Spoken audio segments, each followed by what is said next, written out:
بسم اللہ الرحمن الرحیم۔ آج میں اپنے علاقے کے اور کچھ دیگر خود پرست سیاستدانوں کے حوالے سے عوام کو آگاہ کرنا چاہتا ہوں، کیونکہ میرا تعلق ضلع نوشہرہ سے ہے، اس لیے میں بار بار پرویز خٹک صاحب کا ذکر کرتا ہوں کہ پرویز خٹک صاحب ہمارے ممبر نیشنل اسمبلی بھی رہے ہیں، ہمارے چیف منسٹر بھی رہے ہیں، ہمارے ضلع سے ان کا تعلق ہے، تعلق واسطے رہے ہیں ان کے ساتھ۔ ان کے بارے میں عوام الناس کو یہ ضرور بتانا چاہتا ہوں کہ ہمارے علاقے میں گیس 2 گاؤں کے لیے منظور شدہ وزیر اعظم صاحب کی طرف سے جب ان کو ریکویسٹ کی گئی، کہا گیا، تو انہوں نے اس جواز کے اوپر معذرت کر دی کہ جی ان کے لیے اور مسائل ہے اور دیہات جو ہے پھر ان سے گیس کا مطالبہ کریں گے، اس لیے وہ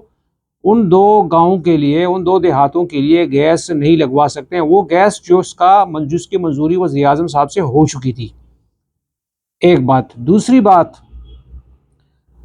میری ذاتی طور پر متروکہ املاک ٹرسٹ کے چیئرمین کے طور کے اوپر میرٹ کے اوپر سلیکشن ہو گئی تھی، جس کو انہوں نے وزیر اعظم سے رکوا کے خلاف میرٹ فیصلہ کروایا اور دوسرے نمبر پر آنے والے ساتھی کو سلیکٹ کروایا۔ اس کی صرف وجہ یہ تھی کہ میں ضلع نوشہرہ سے میرا تعلق تھا اور ان کو ضلع نوشہرہ سے کوئی اور آدمی ان کی مرضی کے خلاف قبول نہیں تھا، تو انہوں نے خان صاحب سے خلاف میرٹ فیصلہ کروایا۔ سری لنکا میرے سفیر کے طور پر نامینیشن ہوئی فوج کی طرف سے مجوزہ طریقہ کار کے مطابق، اس کی انہوں نے بھرپور مخالفت کی اور بھرپور کوشش کی کہ میں نہ جاؤں، لیکن یہ کہ چونکہ وہ ایک مجوزہ طریقہ ہے تو شاہ محمود صاحب نے ان کو صحیح طریقے سے سمجھا دیا وزیر اعظم صاحب کو کہ اس میں جو ہے یہ طریقہ کار کے مطابق ہوا ہے، اور اس لیے جو ہے یہ میں وہاں پر چلا گیا۔ خان صاحب، جب آپ اس طرح کے لوگوں کے نرغے میں رہ کر خلاف میرٹ فیصلے کرتے رہے ہیں اور ایسے ہی لوگوں نے آپ سے 9 مئی کا واقعہ بھی کرایا ہوگا، تو پھر آخر میں ایسا ہی ہوتا ہے کہ آپ جیل میں ہوں گے اور یہ باہر ہوں گے۔ اب ایک بار پھر ایسے لوگوں نے آپ کی پارٹی کا کچھ رخ کیا ہوا ہے جو مستند لوٹے ہیں، وہ آپ کے کارکنوں کی اعتراضات اور احتجاج کے باوجود آپ کے پارٹی میں اعلانات ہو رہے ہیں، تو یہ ایک بار پھر ایسی غلطی ہو رہی ہے جس کی وجہ سے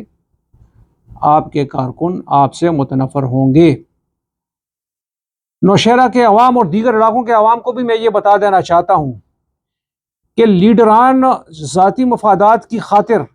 اقتدار کے حصول کی خاطر اگر ان لوگوں کو قبول بھی کر لیتے ہیں، لیکن آپ کو ان کے اصل چہروں کا اچھے طریقے سے اندازہ ہے، جیسے کہ میں نے آپ کو ذکر کیا ہے کہ جو لوگ اپنے علاقے کے لوگوں کو بنیادی سہولت اس وجہ سے نہیں دینا چاہتے ہیں کہ ان سے ان کی سیاست کو نقصان پہنچتا ہے، تو وہ کیسے لیڈران ہوں گے؟ مجھے امید ہے کہ اگر لیڈران نہیں بھی پہچانتے، پارٹیوں کی لیڈران ان کو اپنے ذاتی مقاصد کی خاطر ان کو قبول کر کے ان کو نہیں بھی پہچانتے، آپ لوگ اس طرح کے لوگوں کو ضرور پہچانتے ہیں، جس طرح آپ لوگ پرویز خٹک جیسے لوگوں کو اچھی طرح سے پہچان چکے ہیں اور جانتے ہیں۔ مجھے امید ہے کہ آنے والے الیکشن میں آپ بہتر فیصلے کریں گے اور ایسے لوگوں کا ساتھ دیں گے جو آپ کے لیے میدان میں آئے ہیں، آپ کے ساتھ کھڑے ہوں گے انشاءاللہ۔ جزاک اللہ، السلام علیکم۔